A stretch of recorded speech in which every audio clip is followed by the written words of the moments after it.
السلام علیکم ورحمۃ اللہ وبرکاتہ۔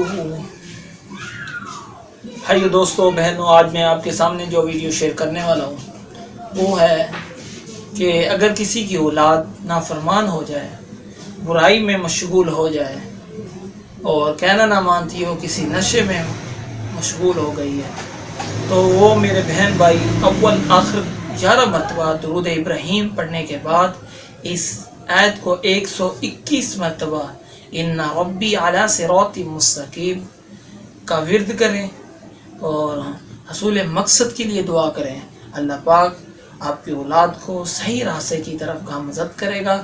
ان ربی علی صراط مستقیم اول آخر 11 مرتبہ درود پڑھنے کے بعد آیت نمبر 56، سورہ ہود اور پارہ نمبر 12 اس کی تلاوت کریں۔ اللہ پاک آپ کی اولاد کو صالح بنائے گا۔ اگر ہماری یہ ویڈیو آپ کو اچھی لگے تو ہمارے اس اسلامک سکول چینل کو سبسکرائب ضرور کریں تاکہ آنے والی ہر ویڈیو آپ تک پہنچے۔ السلام علیکم ورحمۃ اللہ وبرکاتہ۔